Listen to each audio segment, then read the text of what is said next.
வீடியோக்குள்ளே போகிறதுக்கு முன்னாடி சேனலை சப்ஸ்கிரைப் பண்ணுங்கள், பக்கத்தில் இருக்க பெல் பட்டனை ப்ரெஸ் பண்ணுங்கள், டிக் பண்ணி சேவ் பண்ணிக்கோங்க. வாங்க வீடியோக்குள்ளே போகலாம்.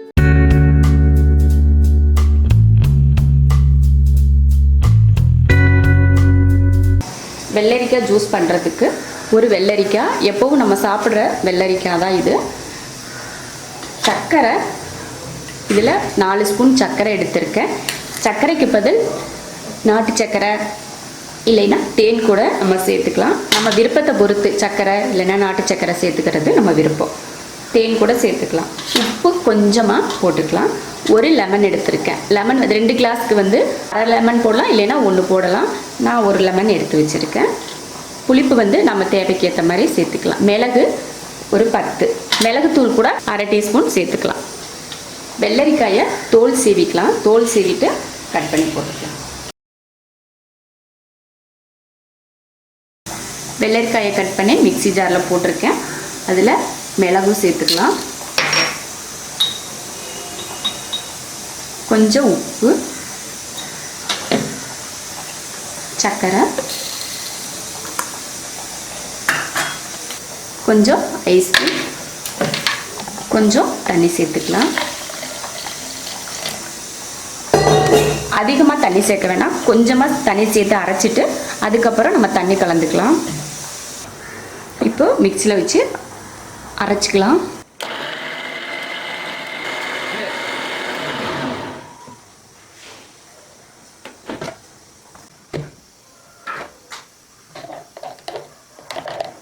ஜூஸ் அரைச்சாச்சு.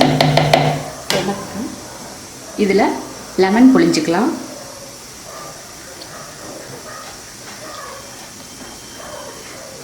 நம்ம டேஸ்ட்டை பொறுத்து எலுமிச்சம் ஜூஸ் சேர்த்துக்கலாம்.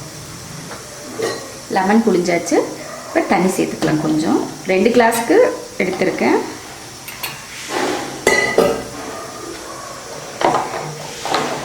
லெமன் புழிஞ்சு கலந்து விட்டாச்சு.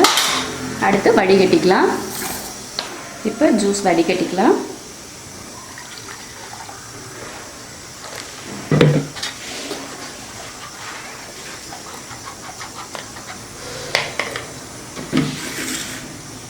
ஜூஸ் வடிகட்டியாச்சு.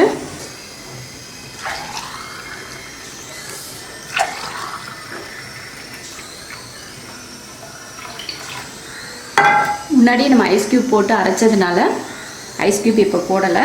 தேவையான சில்னஸ் இருக்கும், அதனால ஐஸ் க்யூப் போட்டு அரைக்கலைன்னா நம்ம இப்போ இதுக்கு மேலே ஐஸ் க்யூப் சேர்த்துக்கலாம். இப்போது வெள்ளரிக்காய் ஜூஸ் ரெடி ஆயிடுச்சு.